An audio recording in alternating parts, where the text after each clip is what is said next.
भाई जो गुरु वचन पे डट गए, कट गए फंद 84 के। हिंदू धर्म में पवित्र ग्रंथों में प्रथम नाम वेदों का है।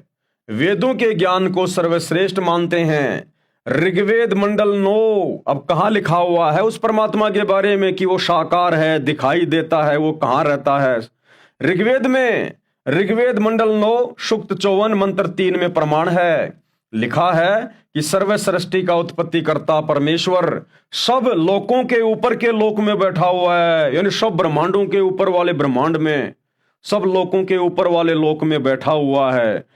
मनुष्य सदृश है, इंसान की तरह दिखाई देता है, और वो परमात्मा उस 7वें आसमान पर सब लोकों के ऊपर सतलोक में, सचखंड में तख्त पर विराजमान है, सिंहासन पे बैठा हुआ है, जहां बैठकर पूरी सृष्टि को वो कंट्रोल करता है। तो भाइयों और बहनों, हर पवित्र धर्म के पवित्र शास्त्रों में परमेश्वर के विषय में, उसकी स्थिति के विषय में, उसके रूप रंग के विषय में बिल्कुल क्लियर लिखा हुआ है। ऋग्वेद मंडल 9 सूक्त 82 मंत्र 1-2, ऋग्वेद मंडल 9 सूक्त 86 मंत्र 26-27 में तथा अनेकों स्थानों पर वेदों में लिखा है कि परमेश्वर ऊपर के लोक में बैठा है, यानी निवास करता है। वहां पर सम्राट यानी राजा की तरह सिंहासन पर विराजमान है। यथार्थ संपूर्ण आध्यात्मिक ज्ञान बताने के लिए सशरीर गति करके यानी चलकर नीचे पृथ्वी आदि लोकों में प्रवेश करके जो परमेश्वर की खोज में लगे हैं, यानी जो भक्ति में लगे हैं, भगवान की खोज में जो साधक लगे हैं, किसी भी धर्म को मानने वाले, उनकी उलझनों को सरल करता है, उन अच्छी आत्माओं को यथार्थ ज्ञान समझाता है। वो परमात्मा संत रूप धारण करके, सतगुरु का रूप धारण करके आप और हमारी तरह एक मनुष्य बन के लीला करता है और आगे फिर ज्ञान समझाता है।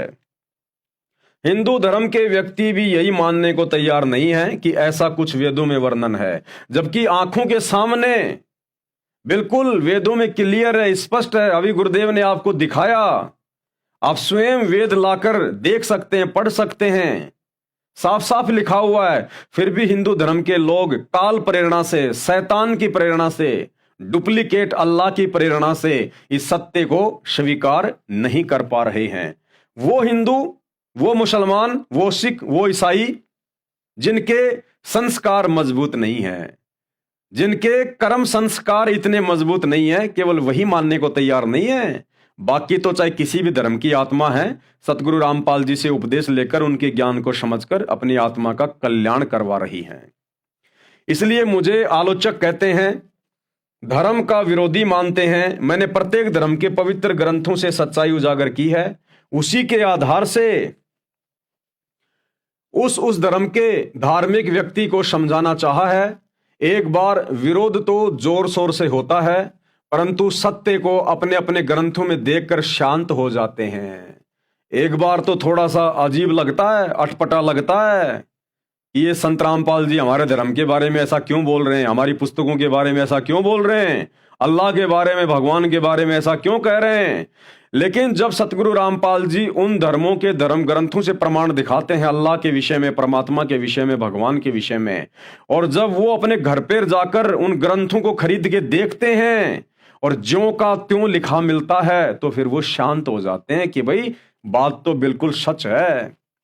परंतु उस सत्य को आंखों देखकर भी स्वीकार करने में आनाकानी करते हैं, क्योंकि शैतान उनकी बुद्धि पर बैठ जाता है। शैतान डुप्लीकेट अल्लाह, वो शैतान जिसे वर्तमान में पूरा मुसलमान समाज अपना अल्लाह समझ रहा है, वो शैतान डुप्लीकेट अल्लाह। वो काल जिसे पूरा हिंदू समाज अपना भगवान मान के पूज रहा, निराकार कह रहा है, वो डुप्लीकेट अल्लाह। वो बुद्धि पे आके बैठ जाता है, वो किसी को जल्दी से सच्चाई स्वीकार करने नहीं देता, क्योंकि उसका बहुत बड़ा स्वार्थ है हम जीवों को धर्मों में बांटकर भ्रमित करने के पीछे। और वो स्वार्थ क्या है, इसी पुस्तक में आगे चलकर हम सृष्टि रचना में पढ़ेंगे। उनको भयभीत करता है कि समाज के व्यक्ति क्या कहेंगे, तुझे हानि हो जाएगी, ये हो जाएगा, वो हो जाएगा। वो शैतान, वो डुप्लीकेट अल्लाह फिर उन आत्माओं को डराता है, कि भाई अगर तूने मुसलमान धर्म छोड़ दिया, तूने हिंदू धर्म छोड़ दिया, सिख या ईसाई धर्म छोड़ दिया और संत रामपाल जी से नाम ले लिया, तो तेरा समाज क्या कहेगा, तेरा भाईचारा तुझे क्या कहेगा, तू हिंदू बन गया, तू काफिर बन गया, ये हो गया, वो हो गया, लोग तुझे समाज से बाहर निकाल देंगे, रोजी रोटी की समस्या आ जाएगी। तो वो शैतान, वो डुप्लीकेट अल्लाह फिर उन आत्माओं को, परमेश्वर की आत्माओं को, रहमान अल्लाह की आत्माओं को डराता है, भयभीत करता है। वो मन रूप में सबकी खोपड़ी में बैठा हुआ है, सबके अंदर बैठा हुआ है, वही सबको भ्रमित करता है, वो शैतान, वो काल, वो डुप्लीकेट अल्लाह। लेकिन भाई रहमान अल्लाह उसका बाप है। अगर एक बार आप इस रहमान अल्लाह, इस मुर्शीद सतगुरु रामपाल जी के ज्ञान को अच्छे से समझकर, सत्संगों को अच्छे से समझकर अगर आप उनकी शरण में आ जाते हो, उसके बाद वो डुप्लीकेट अल्लाह, वो शैतान, वो काल आपका बाड़ भी बाका नहीं कर सकता।